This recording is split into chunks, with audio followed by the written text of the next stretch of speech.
दीन बंधु दीनानाथ मेरी डोरी तेरे हाथ। दीन बंधु दीनानाथ मेरी डोरी तेरे हाथ। दीन बंधु दीनानाथ मेरी डोरी तेरे हाथ। दीन बंधु दीनानाथ मेरी डोरी तेरे हाथ।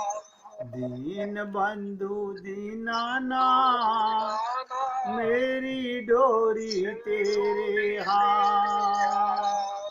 बहुत ध्यान से सुनिएगा। एक दृष्टांत मैंने आपको दिया था भीष्म पितामह और जटायु का। अंतिम सांस गिन रहे जटायु ने क्या कहा भगवान राम से?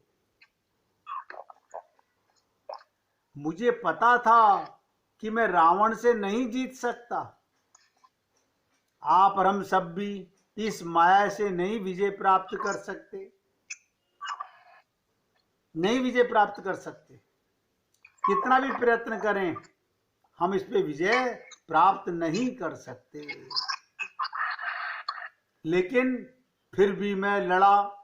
यदि मैं नहीं लड़ता तो आने वाली पीढ़ियां मुझे कायर कहती। और आप हम लोग रोज सुनते हैं कि माया माठगनी हम जानी। हम सुबह से शाम तक माया में भ्रमित रहते हैं। इस दृष्टांत को मैंने बताने का प्रयत्न किया था जब रावण ने जटायु के दोनों पंख काट डाले। ये रावण कौन था? हमारा अहंकार। तो मृत्यु आई, और जैसे ही मृत्यु जटायु के सामने आई तो गिद्धराज जटायु ने मृत्यु को ललकार दिया। बताइएगा क्या कहा? खबरदार ए मृत्यु, आगे बढ़ने की कोशिश मत करना। मैं तुझको स्वीकार तो करूंगा, लेकिन तू मुझे जब तक नहीं छू सकती जब तक मैं माता सीता की सुधि प्रभु राम को नहीं सुना देता। क्या मतलब किया? मरते दम तलक भी भगवान के निमित्त कर्म किया। मौत उन्हें छू नहीं पा रही है। सोचिएगा, कांप रही है खड़ी हुई। मौत भी, यमराज भी तब तक खड़े रहे, कांपती रही। यही इच्छा मृत्यु का वरदान जटायु को मिला। इसी के लिए मैंने दूसरा दृष्टांत सुनाया था। इसके बताने का तात्पर्य क्या था कि जटायु ने युद्ध किया, कर्म किया। किसके निमित्त किया? एक नारी की रक्षा के लिए किया, शक्ति के लिए, रक्षा के लिए किया। और क्या कहा? मैं जानता था कि रावण से जीत नहीं सकता, लेकिन मैं लड़ा। एक दूसरा दृष्टांत इसी के विपक्ष में दिया, महाभारत के भीष्म पितामह कहा। 6 महीने तक बाणों की सैया पर लेट करके मृत्यु की प्रतीक्षा करते रहे। आंखों में आंसू थे, रो रहे थे, पश्चाताप से रो रहे थे। ये कोई खुशी के आंसू नहीं थे, पश्चाताप के आंसू थे। भगवान मन ही मन मुस्कुरा रहे थे। देखिए, दोनों तरफ का दृश्य देखिएगा। एक तरफ जटायु, दोनों बाजू कटी हुई हैं, मृत्यु सामने खड़ी है, और भगवान राम उसे गोदी में ले रहे हैं। एक तरफ भगवान रो रहे हैं और एक तरफ भगवान हंस रहे हैं। हमारी मृत्यु पर भी आनंद कब है? जब हमारी मृत्यु इतनी मंगलकारी हो कि हमारे प्राण भगवान की गोदी में छूटे, भगवान की याद में छूटे। हमारा कल्याण तो तभी है, इस जन्म में करो या अनंत जन्मों के बाद करो। सोचिएगा कितना अलौकिक दृश्य है। रामायण में जटायु भगवान की गोद रूपी सैया पर लेटा हुआ है। राम रो रहे हैं, जटायु हंस रहा है। कमाल है। जटायु को कोई दर्द नहीं, क्योंकि भगवान की गोदी। आत्मा का आनंद क्या है? परमानंद की प्राप्ति। और महाभारत में भीष्म पितामह रो रहे हैं और भगवान हंस रहे हैं। दोनों की भिन्नता को सोचिएगा। हमारी मृत्यु पर हमें भगवान की गोदी नसीब हो, भगवान की गोदी नसीब हो, भगवान हमारे लिए रो रहे हों, भगवान अपने लोक हमें भेज रहे हों, तो हमारा जीवन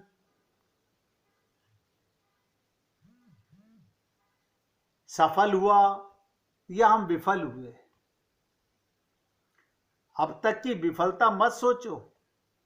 दृढ़ता अगर अब आ गई तो सफलता तुम्हारे कदम कभी भी चूम सकती है। लोगों के मन में एक बड़ा वहम रहता है, मैं तो इतने पाप कर चुका हूं। अरे बाबा, ऐसा संसार में कोई जीव पैदा ही नहीं हुआ। मैंने अनंत बार आप लोगों से निवेदन किया, संसार में कोई भी जीव ऐसा पैदा नहीं हुआ जिसने भगवत प्राप्ति से पहले पाप ना किया हो।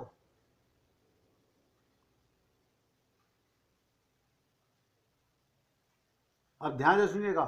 जटायु अपने कर्म योग से, भक्ति योग के फलस्वरूप अंत समय में भगवान की गोद रूपी सैया में प्राण त्याग रहा है।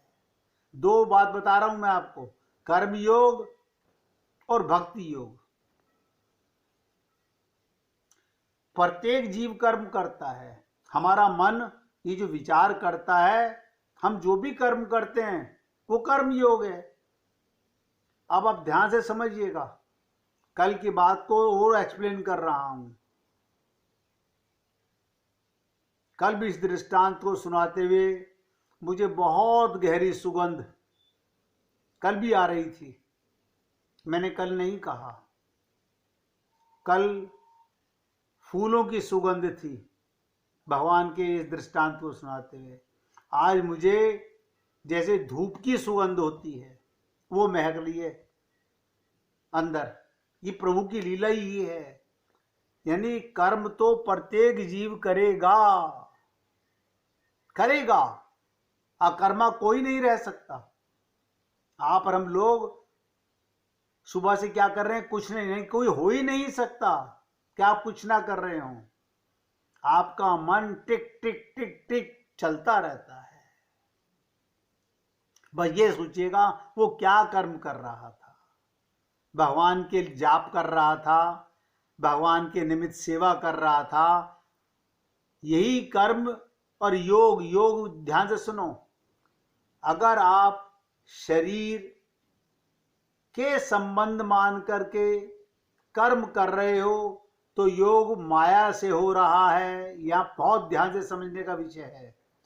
और वही कर्म अगर भगवान के निमित्त कर रहे हो तो योग भगवान से हो रहा है। तो कर्म योग का मतलब क्या? कर्म तो सभी कर रहे हैं।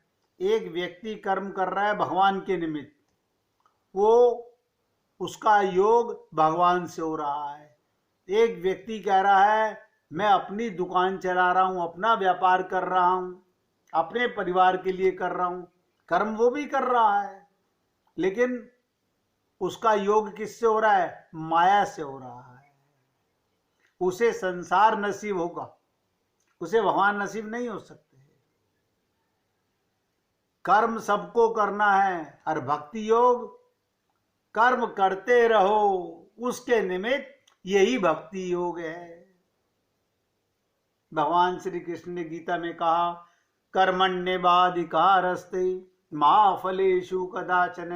जो मेरे निमित्त कर्म करेगा वो कर्म है, जो मेरे निमित्त धर्म करेगा मुझे धारण करने के लिए वो धर्म है, जो मेरा ज्ञान अर्जित करेगा, आत्मज्ञान अर्जित करेगा वो ज्ञान योग है, और जो मेरे निमित्त मेरे से प्रेम करता हुआ हर एक जीव में माता पिता परिवार के सब मेंबरों को मेरा अंश मान के प्रेम करेगा वो भक्ति योग है।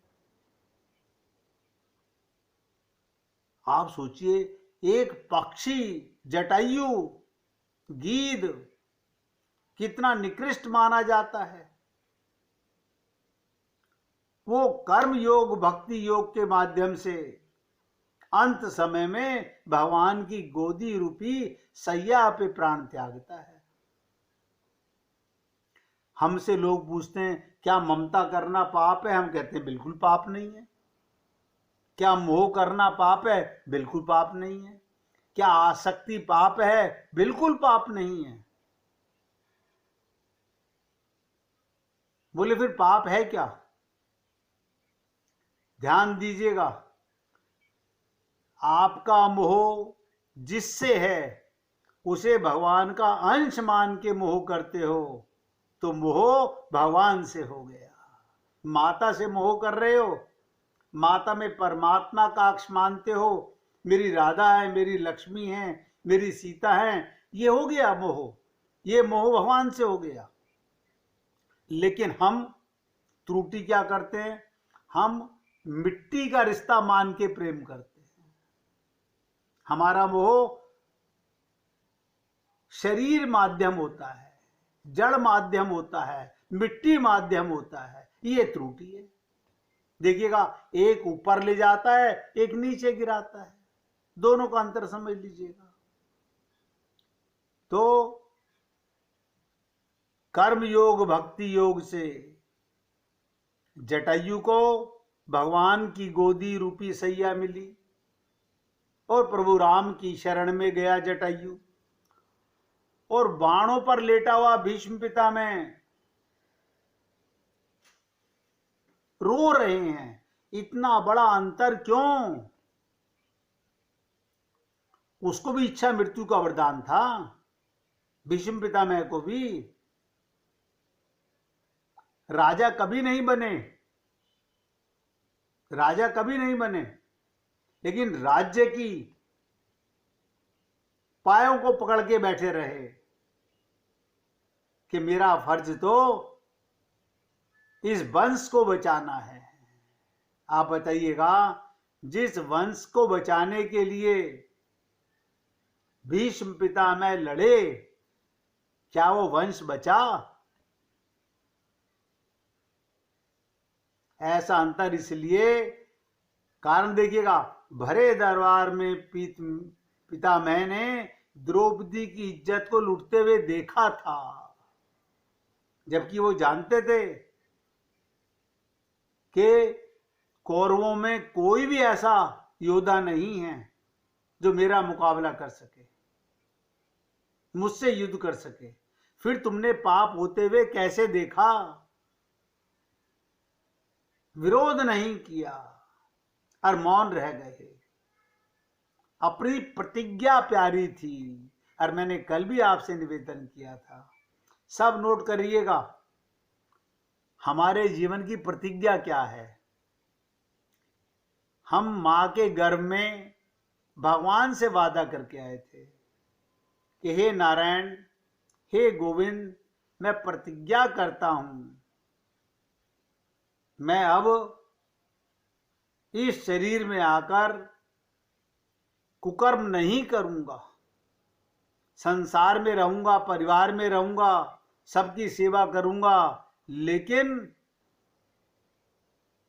बुरा आचरण नहीं करूंगा, सदा अपने को आत्मा का ध्यान रखूंगा। और अब मैं प्रतिज्ञा करता हूं, मैं आपको पाकर ही ये शरीर छोड़ूंगा। कहां गई हमारी वो प्रतिज्ञा? कहां गया हमारा प्रॉमिस? अब आप कहेंगे उस समय तो हम बालक थे, हमें ध्यान नहीं है। आप बालक नहीं थे, बालक तो आप आज भी हो। सब नोट करें इस बात को। आज आप अपने आप को बुद्धिमान समझ रहे हैं, ये तो माई की बुद्धि है। आत्मा जब भी थे और आत्मा अभी भी है। आत्मा मां के गर्भ में भी वही थे, आज भी वही हैं। इस देह में विवेक मिला, लेकिन उस विवेक का सदुपयोग किया या दुरुपयोग किया? आप सोचिएगा। भीष्म पितामह की एक ही त्रुटि थी कि मेरी प्रतिज्ञा मुझे प्यारी थी। दुशासन को ललकार सकते थे, दुर्योधन को ललकार सकते थे, उनका साहस ना होता, लेकिन द्रौपदी रोती रही, बिलखती रही, चीखती रही, चिल्लाती रही, लेकिन भीष्म पितामह सर झुकाए बैठे रहे। नारी रक्षा के लिए उठे नहीं।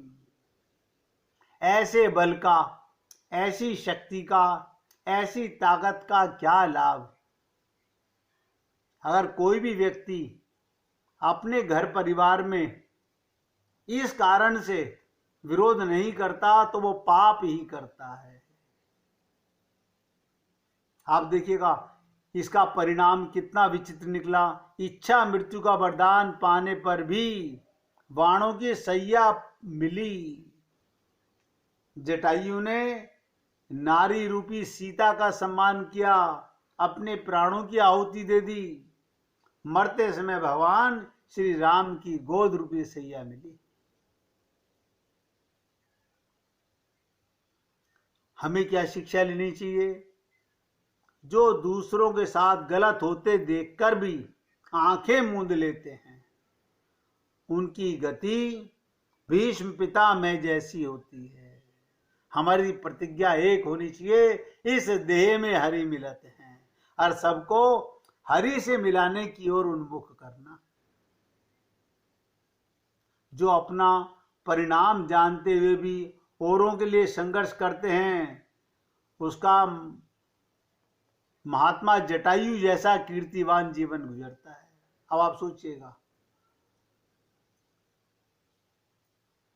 सदैव गलत का विरोध करना जरूरी है। सत्य, मैंने कल एक लाइन कही थी, सत्य परेशान जरूर होता है पर सत्य पराजित कभी नहीं होता। आज ना सही कल सही, एक दिन आएगा कि विजय आपकी ही होगी।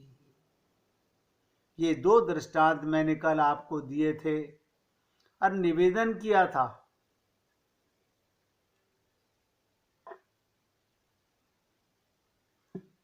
कि इन दृष्टांतों से हमें अपने लक्ष्य को पहचानना चाहिए।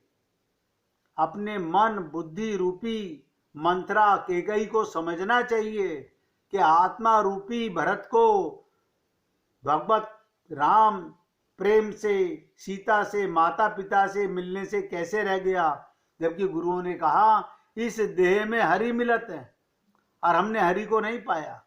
फिर क्या पाया हमने? ये तो आप और हम सब लोगों का पूर्ण विश्वास है और अब तो सबका तजुर्बा भी है, सब कुछ छिन रहा है।